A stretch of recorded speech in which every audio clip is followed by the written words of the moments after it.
I am attempting to make a quick overview of the tools that I want to use in order to make video training tutorials. The first tool that I want to cover is HyperCam recording.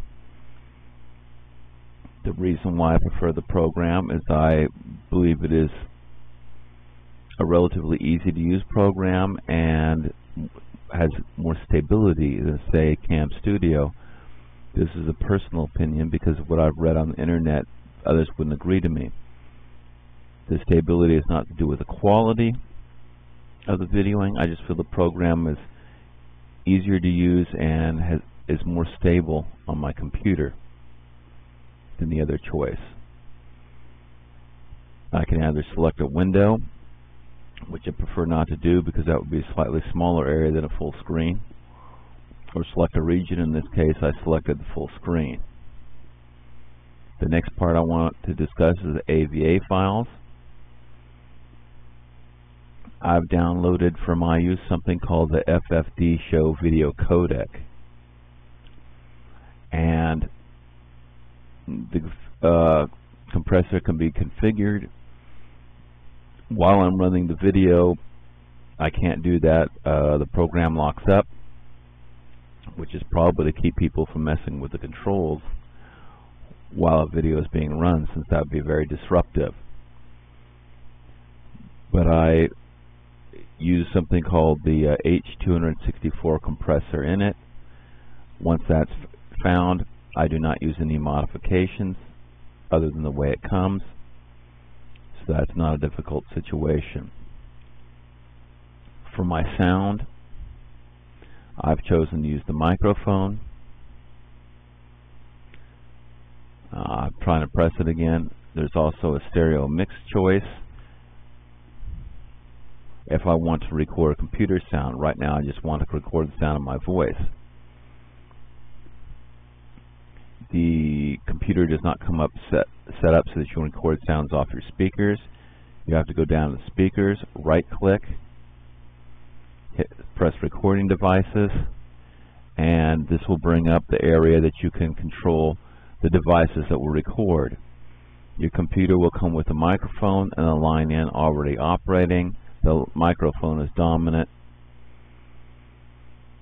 You have to click Show Disabled Devices to bring the stereo mix up. Then you need to click to enable the device, and in my case I made this the what's the word? I've set this as the default device.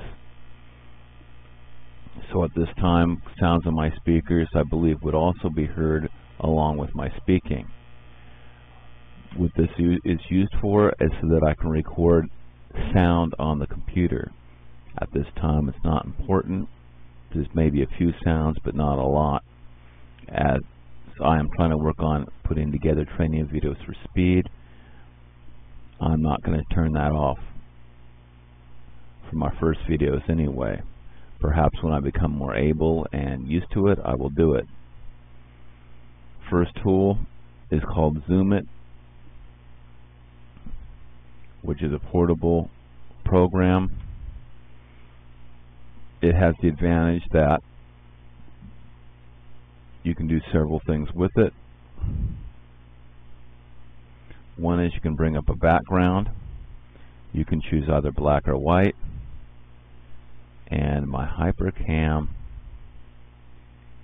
is visible through the background. Well, this is amazing.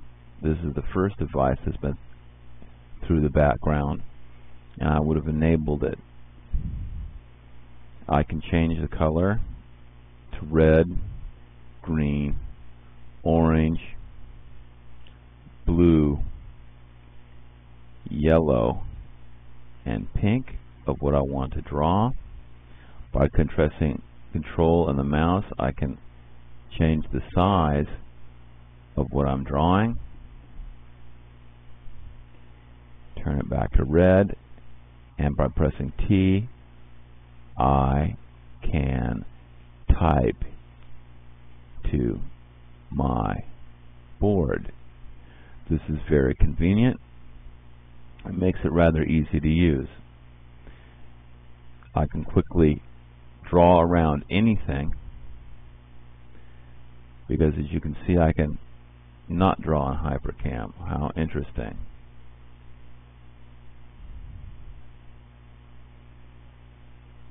So HyperCam is the first thing I found that I could not draw on, at any rate. I can even draw under it.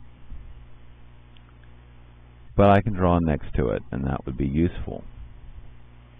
Most of the time, HyperCam is going to be minimized when you're doing videos, so it's not going to be an issue.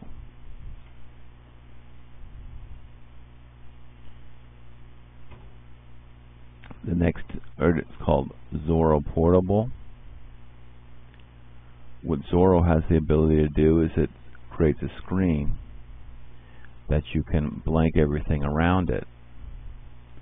For example, in the case of HyperCam, which, as I said, normally would not show above, well, I should say it'll show above it, but nothing else has shown above the black thing. You might want to make a hole up into your blank back screen.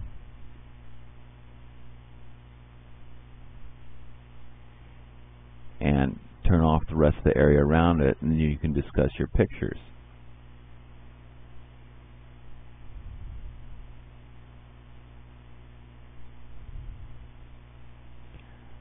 The best part about the blanking the screen is you can show pictures, you can show videos through it, but if you just want to write, then you can press the other screen, it'll go over the top of it, and you can make it disappear the time you want to show the pictures. However, HyperCam still has the ability to draw on the Zorro screen or type on it.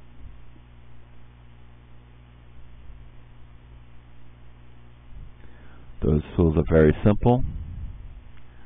They're very basic. The one other tool to be left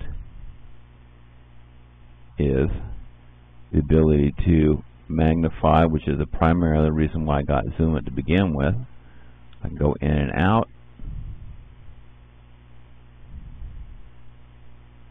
of the picture and get close-ups of anything that's needed.